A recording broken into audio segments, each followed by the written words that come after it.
You're listening to Bigfoot Society, and I'm Jeremiah Byron. Tonight's account comes from a man raised in the humid woods of Mississippi who's starting to put the pieces of the puzzle of his earlier years together. A horse skull, a vanished bag of groceries, and a slap on a camper wall. All these will be discussed tonight. So this is Eddie's story, and stay with us. All right, Bigfoot Society, you've got the privilege of talking to Eddie today. Eddie is an individual that had some really interesting things happen during his childhood down there near Waveland, Mississippi area. That's deep south Mississippi, down by the Gulf there. It looks like specifically Bay St. Louis area. But thank you so much, Eddie, for coming on the show today. I think we've got a lot of ground to cover, but how are you doing today, sir? Oh, wonderful. Thank you. How are you? Oh, I'm doing great. We were talking before. We both have some interesting weather going on. It sounds like yours is a little bit better than mine, but we need the rain up here in Iowa. So, Eddie, I want to make sure that we can have the conversation we need to. So feel free to take us back to when this started happening to you and your family back in the day.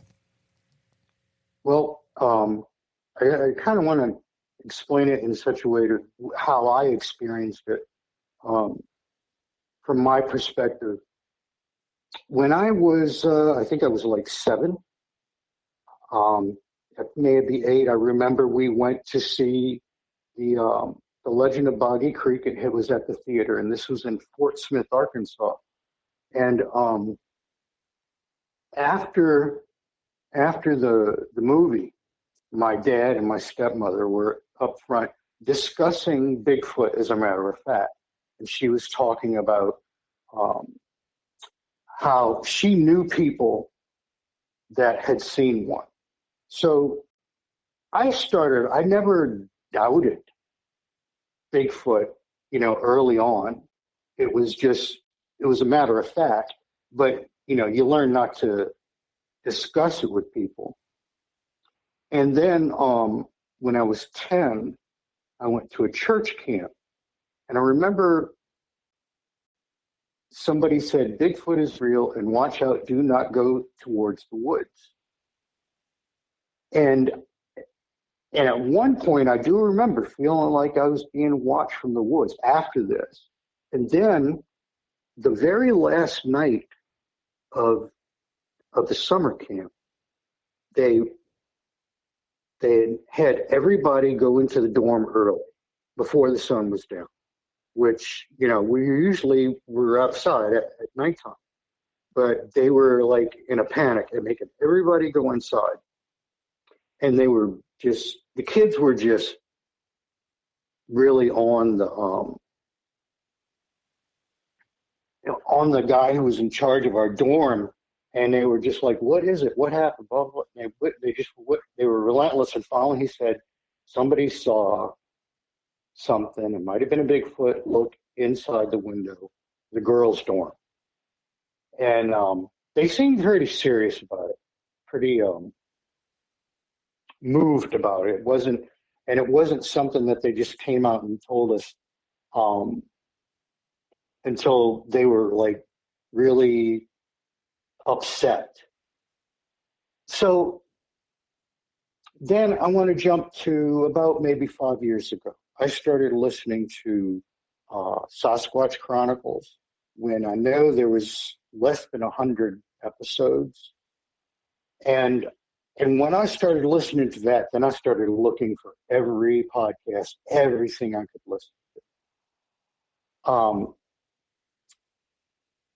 So and things started coming back, and things have been coming back as recently as the last few months.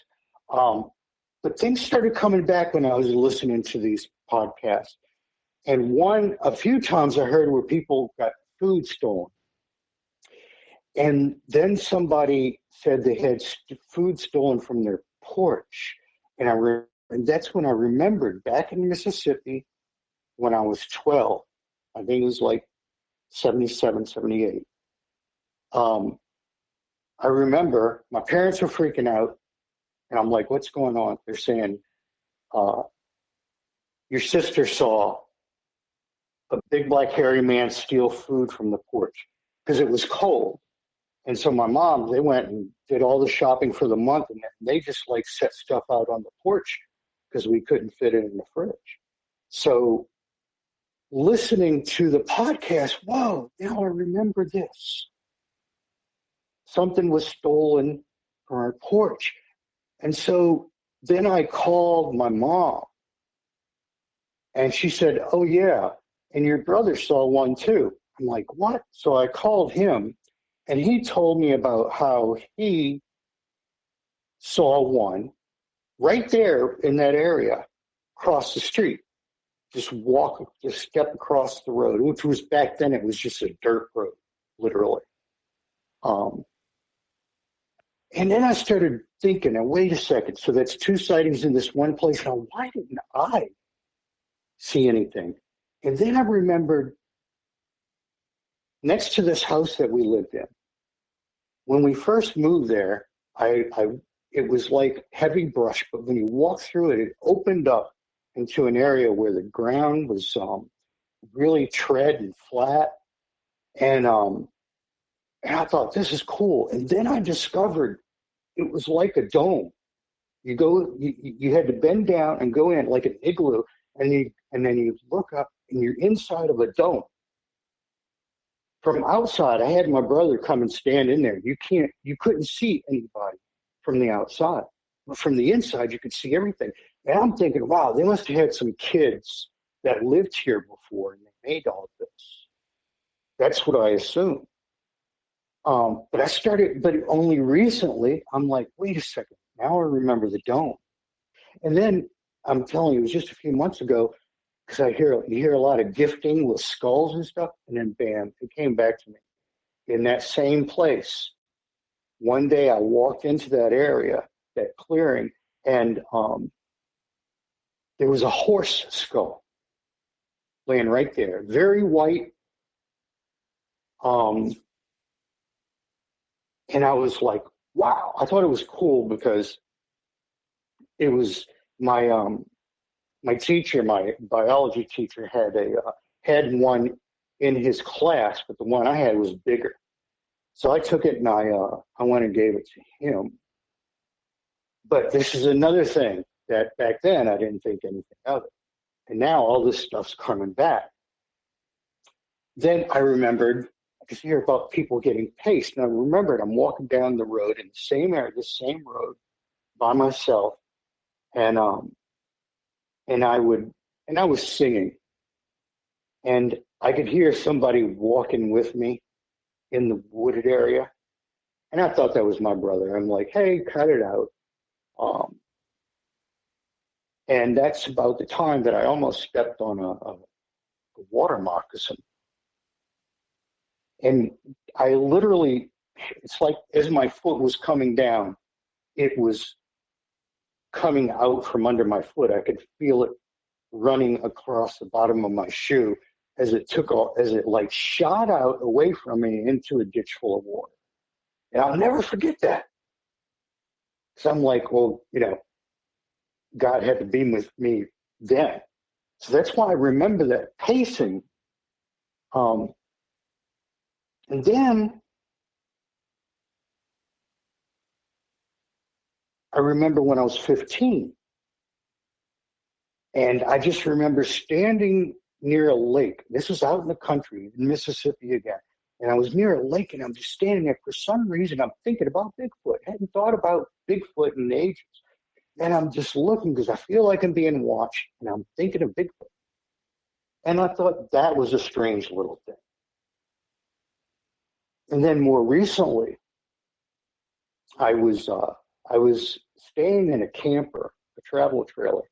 And where this was, there weren't many trees around, at least not like a dense forest. It was mostly farmland, as far as you could see. And when I first moved into this trailer, it was before I even thought about looking into Bigfoot. And I remember hearing owls. And I was like, man, those owls have to be at least 4 feet tall with a huge chest. Because it was not like a regular owl. I was like, man, I heard about 2 nights. Third night, I heard it. I went out there, didn't see anything. And from where I could hear it coming from, there was a tree that only had one branch that anything could sit on. And I was assuming it was on that tree that the owl sat, which would put, if the owl was 4 feet tall, it would make its head around 10 feet. And so that's another thing that came back to me. And of course, I didn't think anything of it. Well, after that, I never heard the owls again. But it's other things. So I've been going through all these. I've listened to so many things, and I want to say I listen to you more than anyone now, because there's no profanity. That's what I prefer, and I appreciate that, because I can blare it up and listen to you. I don't care about the neighbors or anything. But I wanted to also talk about some things that I've realized by listening to all of these podcasts. I have this little device, and it's for detecting hidden cameras. And I don't know if you've seen them before, but it has a red lens, but it's not a lens. It's just flat, like a little red window, and it has red lights that flash. When you look through it, a lens, any kind of lens, lights up. Now, I've heard so many times of Sasquatch having the red eyes. I even heard one time they said that it's so red it looks black.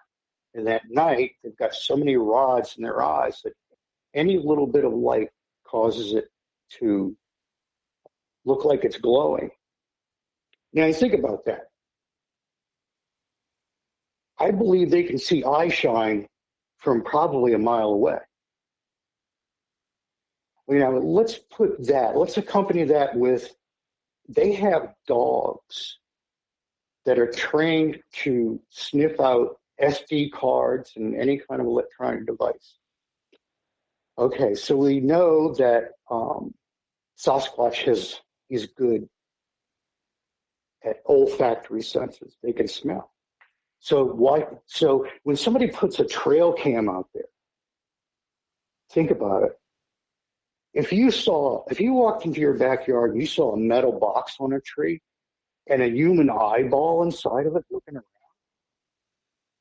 wouldn't you want to avoid the gaze? Now, to them, from a distance, this lens, it's like eye shine. And also, they can smell the electronics in it. So, to me, that's why you can't get them on a trail cam. If I were to do it, I would certainly let the trail cam sit outside for a long time. I wouldn't go right from the package to the tree. And then I would put it about 20 feet up on a limb so it's facing down. That's the only way that I think you're going to get anything on the trail cam. Putting it down at eye level they can smell it, they can see it. I think that's why the trail cams just don't work. In fact, I don't know if have you seen the fence climber footage? Sure, yeah. Well, I remember when I first saw that, and someone had said that the guy was trying to get footage of something, but until he did this, he didn't get any footage. And what he did with that camera was he faced the camera into a mirror. Okay? Now it's from the reflection of the mirror, you're now looking through a pane of glass, the window, and a screen. So that's how he was able to get that Sasquatch on camera. They couldn't see the eye shine. They couldn't see the lens by the way he did it, facing it in a mirror, which, I always wondered why hasn't someone tried to like just set up an old fashioned 35 millimeter camera with tripwires? I think all this electronic stuff is just makes it more difficult. There's a other thing after listening to all these podcasts, I don't understand that it seems like nobody's been able to put this all together. So I think that, okay, they talk. We know they have a language. So I'm sure that they talk about us, probably with different tribes and stuff. So they know that we've got some incredibly good food and snacks. Okay. I think that sometimes what's happened, imagine, okay, the pebbles start coming in, and then it gets worse. And then you got the charge, the bluff charge and all this. It may be, hey, give us some of that food in the beginning, but then it's like, let's see if we can scare them off, because they scared people off to the point where they left all their food. What's happening with these, like you get a hunter or somebody goes in there. They go in there and they take a deer, which is like one of their meals, and they leave nothing. Okay, well, you've got other people gifting, and they're not taking anything. You see what I'm saying? So when you got somebody coming in there just to take, and they don't leave anything, I can imagine that's why you have some of these angry Sasquatch. Plus, if they talk, they know, hey, they probably know somebody that's been shot. So you got people that come in, and they're taking food, but they're not leaving anything. And, they talk to each other. So why would they assume that we don't?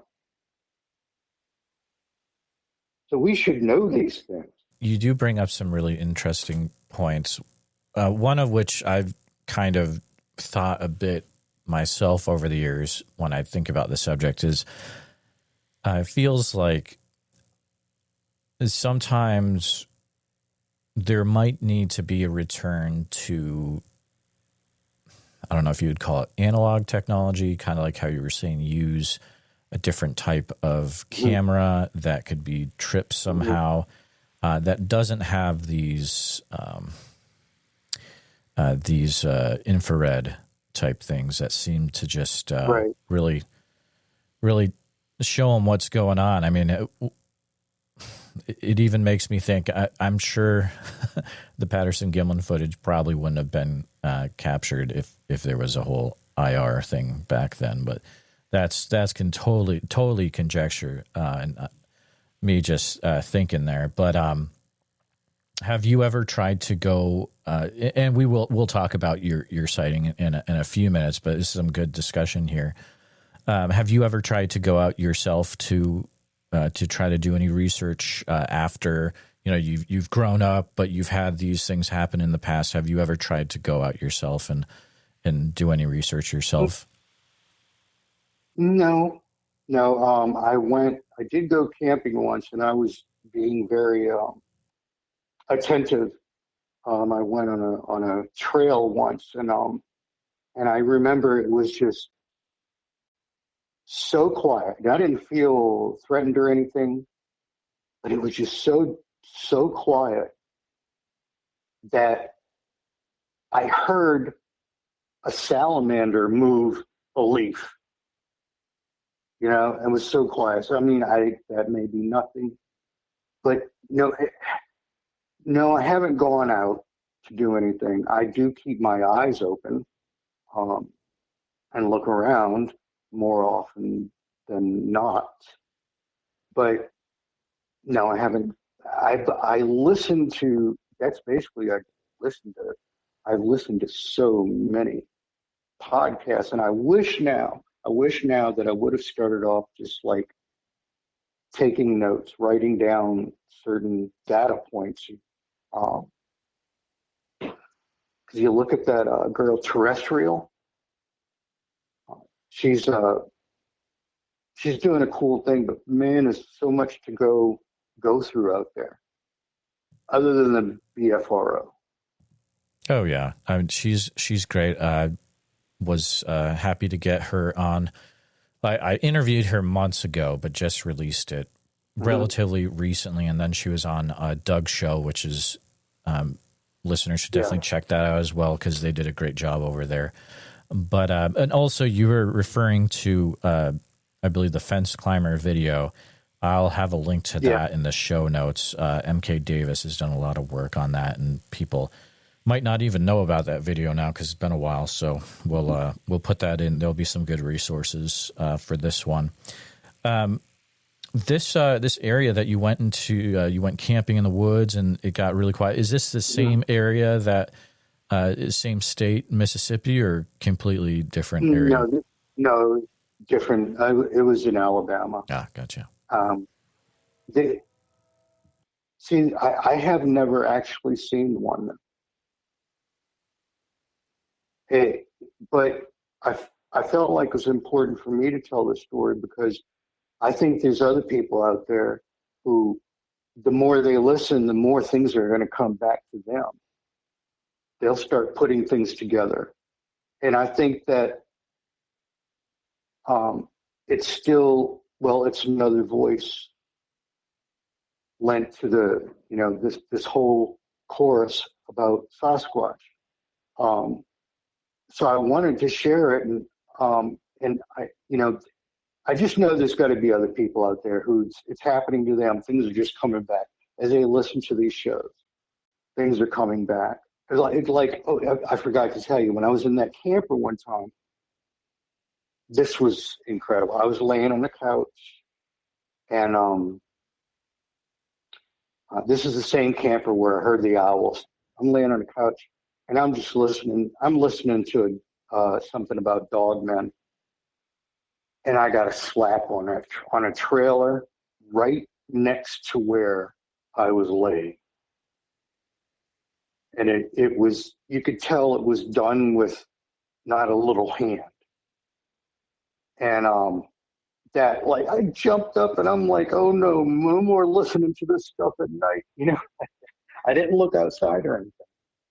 I was like, I didn't want to, because where I was, I mean, there's pretty much no one around. It was just super dark. This is out in the country. So I didn't go outside. I'm like, I know now the night scares, I'm going to leave it alone, but I just wanted to lend my voice to this because I know other people are in my shoes. But, there's another thing I wanted to say, too. Imagine that they're setting up, the Sasquatch are setting up a thing where they're gonna send a deer down a gauntlet and grab the deer at the end. Well, you throw a pebble from the east, when it hits that deer, the pebble's gonna run west. You see?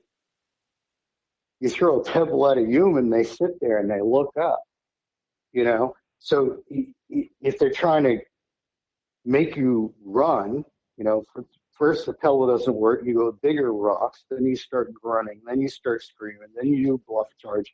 It's like at some point, I'm sure it's frustrating for them that we don't take off like, any dumb animal would. I remember there was one about, I've heard, there's one thing that I would ask people when it comes to they're on their property and they start getting a lot of activity, how much noise did they make during that day? Because I heard about one where they brought some four-wheelers in and they were just zipping all over the place all day. And then at night, that's when they got the crazy activity. Now, think about it. If somebody kept you up all night, in the morning, would you go knock at that door and say, hey, I've been up all night because you're too loud? So that's just one thing I would ask. Like, did you make a lot of noise more than usual during the day? It's like some of these people, they bring in the heavy machinery and stuff, and then things start happening. They're keeping them up. Oh yeah, I agree. Usually we'll ask, if they've been doing yard work or clearing brush with heavy machinery, kind of like a different way of what you were saying there. There's usually been some heavy machinery moving around on the property, and then that'll stir things up for sure. You mentioned that church camp, which is very interesting. So you were age 10. Do you know if that's is that a place that you was pretty close to you, or was it a different part of the state? Or Oh no, that was in I think it was Alexandria, Louisiana. Okay, interesting. And it was like, the thing was in that area, it was like nothing but red dirt everywhere. So I can't help but think about how you hear the red Sasquatch all the time. That would be a perfect place for them to hide. Oh, absolutely. And I mean, you look on the map, and I do get a lot of reports out of Kisatchie National Forest, which is just north of Alexandria. So that would definitely make sense. Do you know if that place is still being run today? Oh no, I haven't looked. But it was an Assembly of God. You've heard of the Assembly of God churches? Sure. Denomination. Yeah, it was a camp for the Assembly of God. Okay. Interesting. Extremely, extremely interesting. Yeah, and also I want to say back in Waveland, when we were there, it was a teeny town. You had, a lot of the houses were spread really far apart. So, this was back, they had, in Bay St. Louis, they had one theater that could only show one movie at a time. That's how far, that's how long ago this was. When your brother and your sister, when they both had sightings, were you ever able to ask them about if they were able to see any details that stuck out about the creatures? I know you had mentioned that. That your sister had said it was looked like a big black hairy man. But do you remember them sharing any other details as well? No, my brother, I think he said it was brown. And I'm not able to get in touch with them right now. It's a delicate situation, but yeah, I believe he said it was brown. But what he was sitting on my stepdad's lap. They were going down because my stepdad would say, "Oh, you want to drive?" And he'd let him sit on his lap, and they'd go down the dirt road, and that's when he saw it just crossed, and that's all he saw. It was just a quick walk across the road, but I didn't even learn that when I was living back then. I didn't, he never said anything back then. But that's really all I've got as far as description. And you know what? I do remember too. Now we had got some, which I don't recommend this, but we had gotten some chicks, I think, for Easter, and they grew into chickens, and then they all disappeared. It was like maybe 4 of them. We figured they just ran off or something. But Okay. I mean, these little things come back to me. You know what I mean? It's one thing by itself. But when said they actually saw all these things started coming back, I used to sit in that area. It was it was under tree cover, but it was like well trodden. And I used to sit out there. I would sit and I'd pray, or I'd sing, or I'd bring my radio and listen to music. So I was probably entertaining them without realizing. When you were doing that, would there be any responses after, let's say, you were playing a song or singing or anything like that? Mm, no, it, yeah, it's no, and I vaguely remember, one time going there, and I would just like felt like, this is not a good idea. But the way the whole place was set up, they could see two homes from where they were without anybody seeing them. But I guess, maybe they didn't have kids before us. So, Why do you feel it's important to get your account out on a public forum like this? well, I think that it should be another voice out there that says, "Hey, um, I believe they're real, and this is why." Um, Maybe I didn't actually see one, but I just always believed it. It was never in question. It wasn't so much later, and I'm like that I realized, it's a taboo, though people don't like to talk about it. But I think that, you know, if this happens slowly, people becoming aware of it, I think that's why the Men in Black don't stop the shows, because it's happening slowly, organically. Um, it's not going to cause a big, um, a big rush of people running out into the woods, panicking. All these. You know what I mean? If they just came out and said it right now, and said, okay, they're real. Um, yeah, I think you'd have nuts out there wanting to kill one.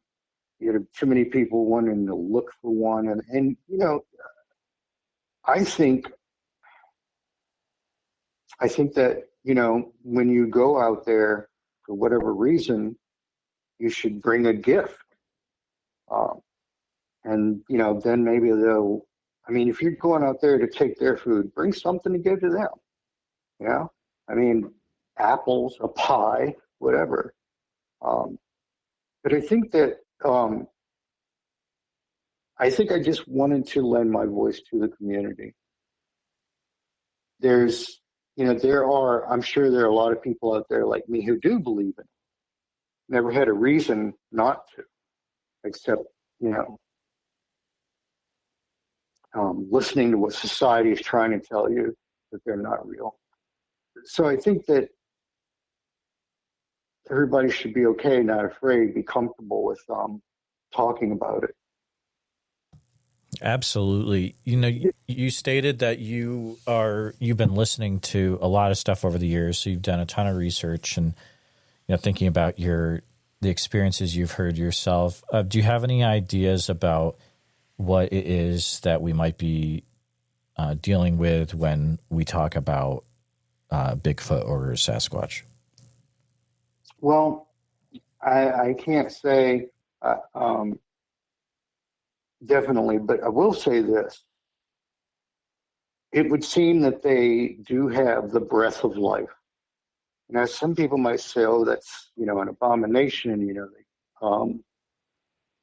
But if you think about it, if someone's DNA is manipulated, they still come out with the breath of life. There's, you know what I mean? If because they came out the way that they did, in other words, let's say they were biologically engineered. That does not mean that they're less of a person, or they don't possess a soul or something. I don't know, but if they have the breath of life, and they've been able to show a capacity for both good and evil, then they're not, too much different from us. Now, I do think that it is possible as a Christian. I believe that it's very possible that, especially when you hear some of these dogman encounters, very possible that some of them could be literally possessed. And then you've just got some that are bad, just like us, but you see all the good ones, they're probably going to hide. So this is why, like, if somebody has a bad encounter, if you hear about bad encounters, I think that they're really not that many compared to the good ones or the ones that you never had. The ones that are avoiding you, they might be good guys. I think they have the potential for good, the capacity for good or bad, just like anyone. Now, and as to how they came about biologically or physically, well, I mean, there are humans that, they're born sometimes deformed. There are ways to manipulate DNA and all this other stuff. That doesn't mean they don't have the breath of life. And I think that's what's most important is to consider, that they have the breath of life. So they have the capacity to be good or evil. And what they are, I don't know. So, but it almost doesn't matter. In other words, whatever they are, they're not happy. Some of them are not happy about us. Exactly. Like I said, you go in, and you go in, you don't leave anything, you're taking, and then you want to shoot one. I mean, you could imagine hearing all the stories of things that happen to other Sasquatch. So that when this Sasquatch sees a human, he looks at him, he wants to tear him apart. Because people are like, I don't know why, I didn't do anything wrong, but it's kind of like it led up to that. If they have the capacity for a language, then they have the capacity of reasoning like we do. So there's no reason to assume that they don't talk to each other about us, things that have happened to them, things that we do. And with that in mind, I think it's easier to figure out what they want and don't want sometimes. So this is really interesting because, I just want to also make sure that we're defining what you've said a few times, because I think I'm on the right track, but I want to make sure everyone else is too. When you say breath of life, you're talking about like Genesis 2:7, when, God breathed into the nostrils the breath of life, etc. Yeah. Okay, great. Gotcha. That's a very interesting viewpoint, because a lot of people, when, they bring in spiritual things or the Bible into Bigfoot, usually it's like, oh, it's the Nephilim, it's something bad, right? I don't think I've ever had a conversation where this viewpoint has come into it. So it's very, very interesting. Yeah. Yes. And there's another thing, people don't realize or think about too much. If you go back, you look at, this is one thing they completely miss. It's Genesis chapter 2, verses 18 through 20. And a lot of people, when they see this, they kind of skip over it, because it doesn't compute. But listen, and the Lord God said, it is not good that man should be alone. I will make him a helper comparable to him. Out of the ground, the Lord God formed every beast of the field and every bird of the air and brought them to Adam to see what he would call them. And whatever Adam called each living creature, that was its name. So Adam gave names to all the cattle, to the birds of the air, and to every beast of the field. But for Adam, there was not found a helper comparable to him. So then God created Eve. I want you to notice here, it says, Adam gave names to all the cattle. He didn't say cow. Okay, these animals had names. These were all these animals were supposed to be our helpers. Okay, it wasn't until after sin that things went crazy. But I think if you go through and you look at in the Bible how important animals really are, then, okay, the word transferred back in the original Hebrew for cattle is mute quadruped. Now, why would, in the old language, why would they specify that an animal was mute unless others were not? You see? So I think when you look at the intelligence that animals could have, I mean, it said the snake was more cunning than any other animal in the field. It didn't say it was the only cunning one. It said the snake was the most cunning.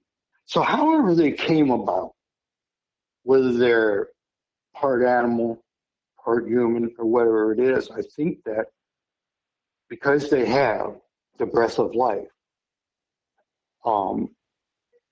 then they fit somewhere. But I don't think they're all evil.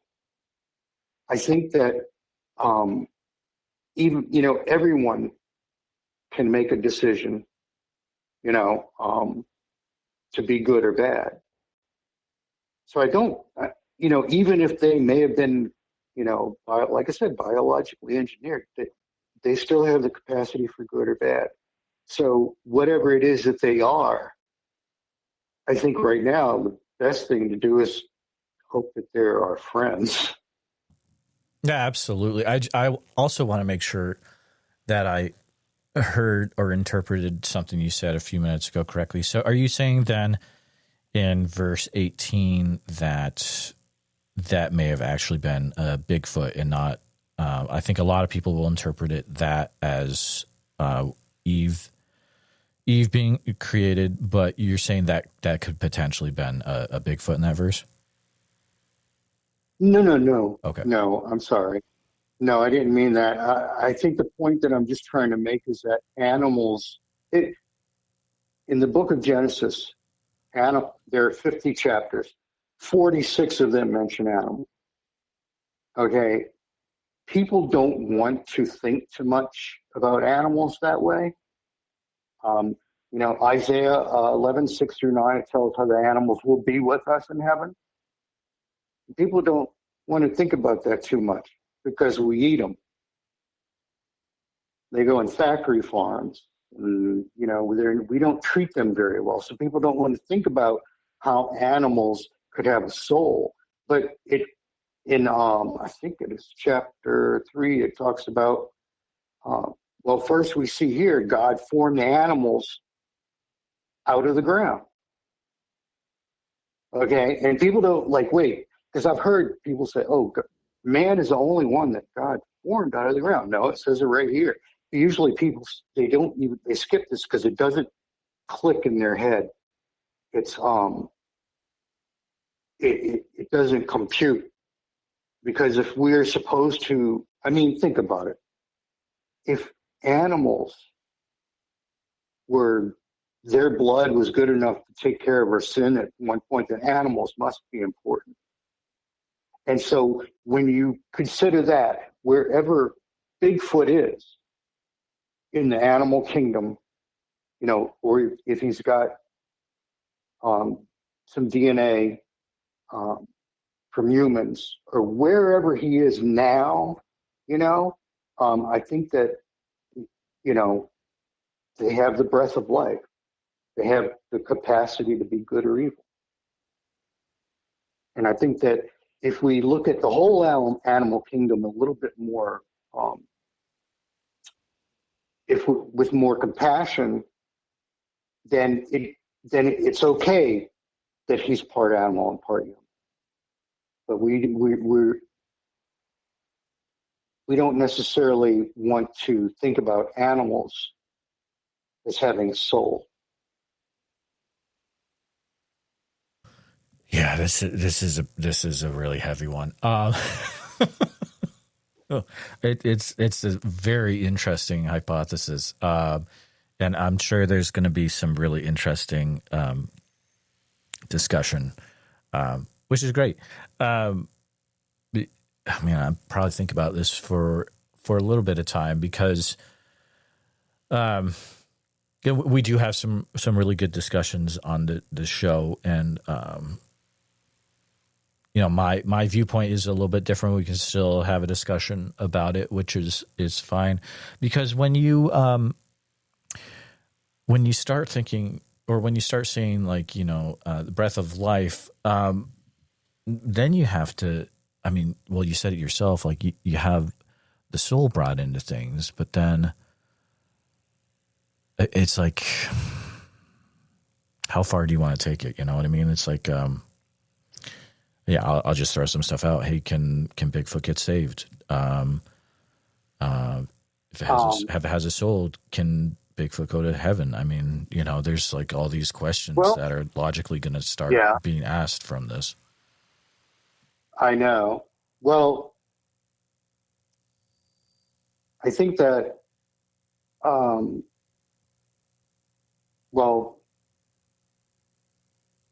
okay, for example, the snake that fooled Adam and Eve, I don't think he's going to go to heaven.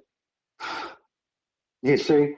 But the Bible clearly tells us in Isaiah 11:6-9, how animals will be with us.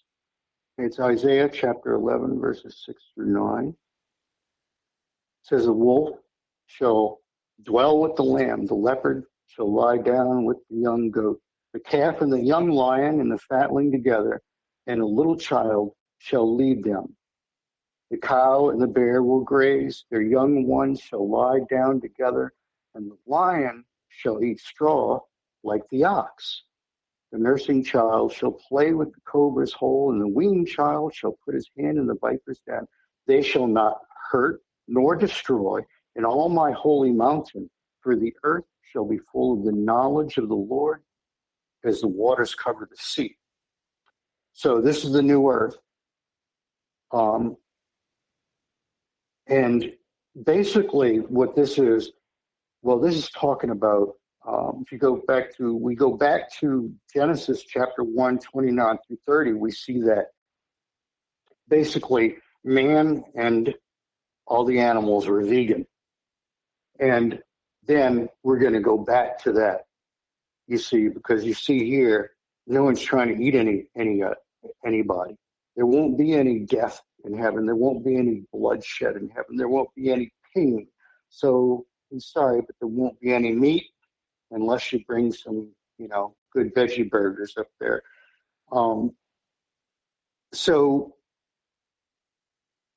And why this is important, it's important, once again, I'm just showing you what the Bible says. You can make of it what you want, but it makes me think, if animals can be there, and if animals can do bad and they can do good, then most certainly Sasquatch can do bad or do good. If an animal or whatever it is has the capacity to understand there's a creator, and they want to learn more about the creator, and they want to, and they are a good person. They're not evil. I think, you know what? It's something to think about whether or not they'll go to heaven. Just something to think about. Yeah, it's an interesting discussion to have. I will say, my personal opinion is that it's a physical creature that maybe can do some weird stuff that science doesn't have access to yet. But this is an interesting conversation to have. It's all about, some people will interpret Isaiah 11:6 as heavens. A lot of people will, consider it's the millennial kingdom, which is, when Christ's future reign on earth, all that good stuff. So it's all about how you interpret stuff. But I mean, it's been a really interesting conversation. I did not know we were going to go here, but hey, it's always fun to talk about stuff like this. But yeah, I want to make sure that you were able to share all the thoughts that you had been wanting to share on the program today. Oh yeah. Oh, and don't even get me started on the whole UFO thing, because I get a lot to say about that. Right. And I did see one. Okay. Dude, it was like about 2 months ago for the first time. And you know why? I watch David Politis, and he said, people, you got to look up sometimes. You really need to spend more time looking up. So I said, you know what? I go outside at night and I look up. And I looked up once, and I'm like, okay, that's weird. What is that? And it's so hard to explain what it was. Something that had like a gold light come out the top and the bottom. And then it turned to where it was like I'm looking at the profile. And then the lights went out, and then it turned. So now I'm looking at the bottom of it. And it was shaped in a triangle, but with rounded corners. And all these different colored lights started coming out, and it was almost erratic, but somehow there was a pattern. And then it went to where I couldn't see it over the trees, and it was low enough for me to see all that. And I'm like, I didn't feel anything foreboding.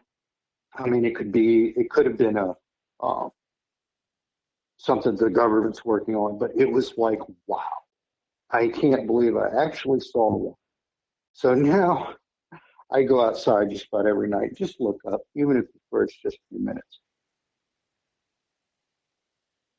Yeah, it's a thing where, you never know what you're going to see up there, especially, these days. We have no idea what the government has in the hangars in different parts of the U.S. Who knows, right? But yeah, you could also see some weird stuff. There's some stuff, I mean, I'm not even going to say it because channels were being shut down earlier within the last 12 months for it. So we're not even going to go there. But it's just some weird stuff once you start to open your eyes and kind of think about what it is you're actually seeing. But, Eddie, I just wanted to say, thank you for coming on the show today, for sharing what you've experienced over the years in the area where you grew up. I really appreciate it. It's been some interesting discussion as well. No, thank you, because I just needed to tell somebody. You know what I mean? It's like, there's nobody I can tell really, except for my brother and sister. But I'm glad I could actually vocalize it. I appreciate that. Absolutely. And I appreciate what you do. Thank you. Because you really are helping people, and I appreciate the fact that it's a family show too. Yeah, it's funny. That's come up a few times. And if you go back further enough, you'll hear a lot of stuff. But there was a point where I decided, I was like, you know what, I'm going to take out the language, because I know someday my kid is going to be listening to this, or, I just want to make it a thing where people can listen to it. Kind of like you said, you don't have to worry about, or the neighbor's going to hear an F-bomb all of a sudden. And, there's other platforms that's great for, but yeah, I'm glad that you've noticed that it is a lot of work to edit that stuff out. But yeah, Eddie, thank you so much. I mean, if you ever have any questions, feel free to reach out through email or whatever. But I appreciate you coming on the show today. Well, thank you very much.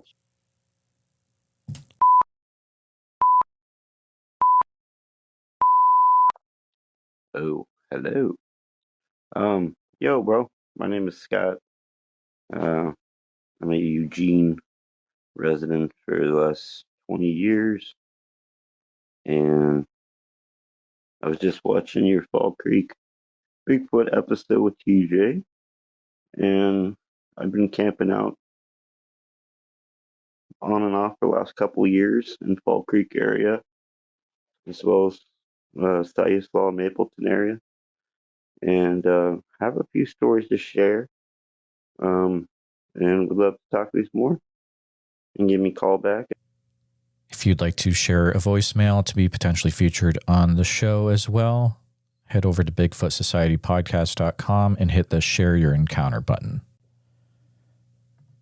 Just wanted to take a minute to say thank you for listening to this episode of the Bigfoot Society. Eddie's story is one that lingers not just because of the pacing steps in the woods or the food gone missing, but because of how real it was. Sometimes the quiet ones are the most powerful. If you enjoyed this conversation, please subscribe to the channel on YouTube, hit the bell icon so you don't miss any new episodes, and share this one with a friend who's into Bigfoot in the Deep South. And if you're listening to us on Apple Podcasts or Spotify, make sure you're following the show, and if you'd be willing to leave a 5-star positive review, it helps more people find the show. Now, if you or someone you know has had a Bigfoot encounter, especially in Mississippi, Louisiana, or anywhere down in the Deep South, I'd love to hear from you. So please send me an email with your story at bigfootsociety@gmail.com and let's talk. Also, don't forget Sasquatch Summerfest is coming up extremely soon, July 11th through the 12th at Green Waters Park in Oak Ridge, Oregon. I'll be there listening to people share their Bigfoot encounters at the booth, so I hope to meet you there. And Bigfoot Society listeners can grab a 2-day pass for the price of a 1-day admission with code BFS at checkout. You can get your tickets now at www.sasquatchsummerfest.com. Thanks again for being part of the Bigfoot Society. Until next time, keep your eyes open, trust your gut, and never stop asking what else might be out there. And see you in the woods.